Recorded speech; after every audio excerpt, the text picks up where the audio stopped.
नमस्कार, स्वागत है आपका क्यू वाइव नेटवर्क पर और हमारा खास कार्यक्रम हार्ड रियलिटी में आपका स्वागत है।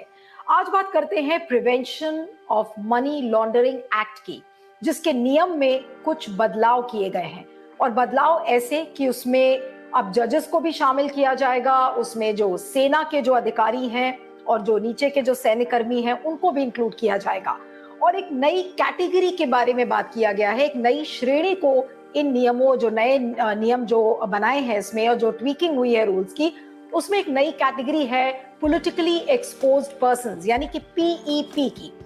बैंकिंग और फाइनेंशियल इंस्टीट्यूशंस को अब रिकॉर्ड्स अपने रखने होंगे और जो पैसे का जो लेन देन है, चाहे वो जजेस का हो चाहे सैन्य कर्मियों का हो, और ये जो पीईपी की कैटेगरी है इसने इस दायरे को और ज्यादा बढ़ा दिया है। इसमें जो विदेश में रहने वाले व्यक्ति हैं, एनजीओज हैं, पॉलिटिशियंस हैं, बहुत सारे लोगों को इसमें शामिल कर दिया गया है।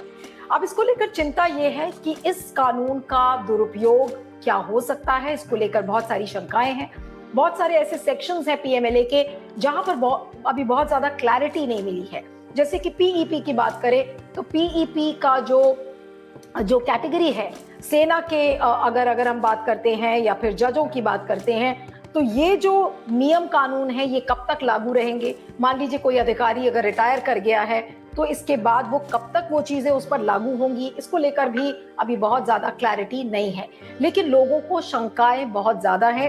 ये जो नियम में बदलाव किए गए हैं, कल देर रात भारत की सरकार ने गजट नोटिफिकेशन जारी किया था और इसके जरिए इन नियमों में जो बदलाव है उसको इशू किया गया है और तब से काफी लोग इसको चर्चा कर रहे हैं कि आखिर इसके मायने क्या है। क्या इसका मतलब यह है कि सरकार शिकंजा और कसेगी? जिन लोगों को इसमें अब दायरे में लिया गया है, चाहे वो जजेस हो, चाहे सैन्यकर्मी हो, चाहे फिर पॉलिटिशियंस हो, क्या उन पर और शिकंजा कस सकता है? तो ये सारे बड़े बड़े सवाल हैं, इसी को लेकर हम चर्चा करेंगे। हमारे साथ सुप्रीम कोर्ट के लॉयर मनु शर्मा है इस समय, और जिनका फोर्टे है, जिनका स्ट्रेंथ है PMLA. I am thankful to you Manu that you joined on Q vibe network for this program. लेकिन ये जो नियमों में ट्वीकिंग हुई है, पीएमएलए एक्ट की जो ट्वीकिंग बताई गई है, अगर 2-3 लाइनों में आपसे समझना चाहूं कि एक कॉमन मैन को क्या समझ में आएगा इससे, जो बड़ी बड़ी हेडलाइंस हर जगह छपी हुई हैं कि जजेस और सैन्यकर्मी अब इसके दायरे में आएंगे, यानी कि अगर सेना का कोई अधिकारी पैसे का लेन देन करता है तो उस पर पीएमएलए का केस हो सकता है, उसी तरह से जजों पर भी पीएमएलए का केस हो सकता है। इसके मायने क्या है? देखिए, ये जो संशोधन है जिस नियम की आप बात कर रही हैं, ये चाहे ना भी हो तो पीएमएलए तो किसी के ऊपर भी हो सकता है। मान लीजिए कोई सेना का अधिकारी है या जुडिशियल ऑफिसर है, अगर पुख्ता साक्ष्य सबूत एजेंसी के पास हैं कि उस व्यक्ति ने कोई गलत काम किया है या रिश्वत ली है और उस रिश्वत को बैंक में डालने की कोशिश करी है या किसी और के बेनामी रूप से लिए उस आदमी के अकाउंट में पैसे गए हैं या इन्वेस्टमेंट गई है, तो ये नियम ना भी हो तब भी पीएमएलए तो सभी पर लागू होता है। तो ये नियम हो चाहे ना हो, पीएमएलए की लागू होने का तो कोई वो प्रश्न नहीं है।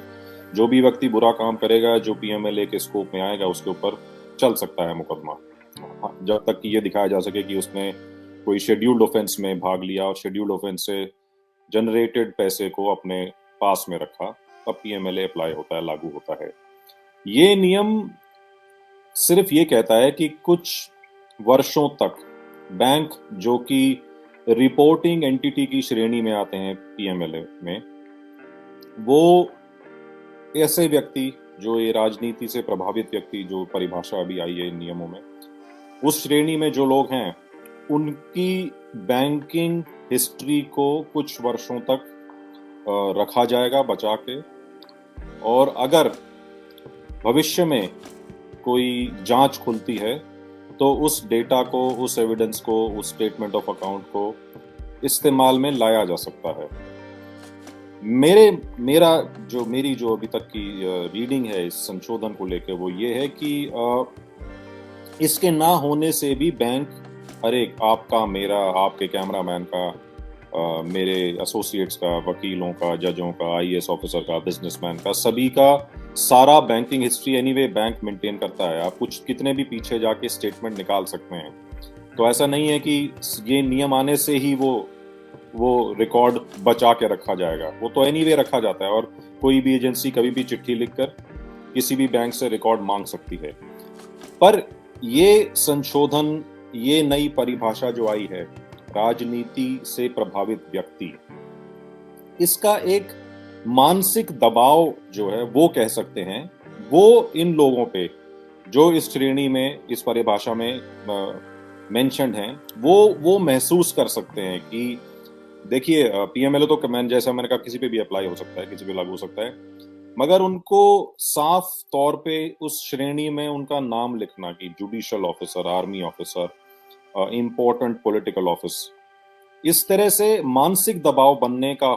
एक चांस होता है कि भाई जब पहले भी लागू हो सकता तो हमारे को इस तरह से मेंशन करने की क्या जरूरत थी। तो जहां तक देखा जाए कि एविडेंस को प्रोक्योरमेंट करने की ये परिभाषा है या मैकेनिज्म है, वो पहले भी था।